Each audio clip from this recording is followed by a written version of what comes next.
اچھا کچھ لوگ ایک بڑی عجیب سی بات کرتے ہیں، یار میں کیا کروں، میرا سٹائل ہی ایسا ہے. نہیں جناب، ایک بات آپ غور سے سن لو. ہمارا جو انداز ہے نا، کچھ لوگ کہتے ہیں میں ہوں غصے والا، وہ غصے والا ہی رہتا ہے. میں بڑا سست ہوں، وہ سستی رہتا ہے. اگر آپ کے اندر کوئی خامی ہے تو اس کو بدلیے. بڑی پیاری بات میں نے ایک کتاب میں پڑھی تھی کہ یہ جو انداز ہے نا، یہ رنگ اور قد نہیں ہے جو بدل نہ سکے. ہاں رنگ نہیں بدل سکتا، قد نہیں بدل، لمبا کہ میں چھوٹا ہو جاؤں، چھوٹا کہ میں لمبا ہو، یہ نہیں ہوگا. لیکن انداز بدل سکتا ہے.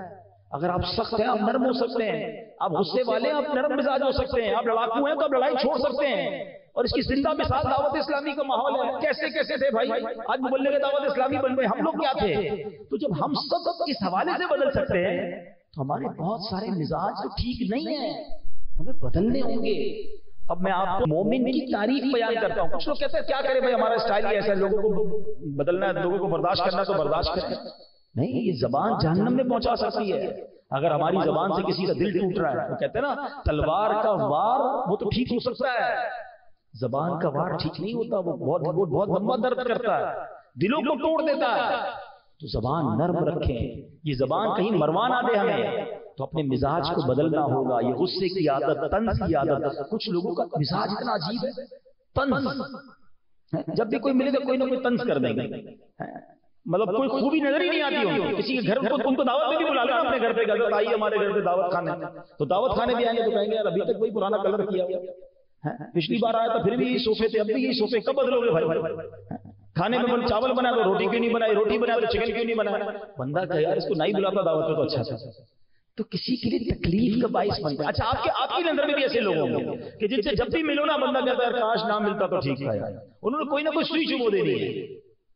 ایسے لوگوں کا کوئی دوست نہیں ہوتا ہے. ہمارے نگران شورا ایک بڑی پیاری مثال دیتے ہیں. آپ فرماتے دو قسم کی مکھی ہوتی ہے، ہنی بی اور گھریلو مکھی. شہد کی مکھی اور گھریلو مکھی. گھریلو مکھی کہاں بیٹھتی ہے؟ گندگی پر. آپ کے گھر میں جدھر کچرا ہوگا نا ادھر ہی آ کے بیٹھے گی.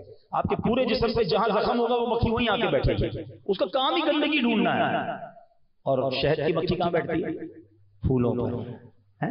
پھولوں پر جا کر بیٹھتی ہے. اب ہم اپنے بارے میں غور کر لیں کہ ہمارا کردار کیسا ہے. ہم شہد کی مکھی ہیں یا گھریلو مکھی ہیں؟ جس کا جو عیب نظر آئے ادھر ہی جا کے بیٹھ جاتے ہیں. یوں کیوں کرتا ہے، یوں کیوں کرتا ہے. ارے بھائی جو اچھا کرتا ہے وہ بھی دیکھ لو.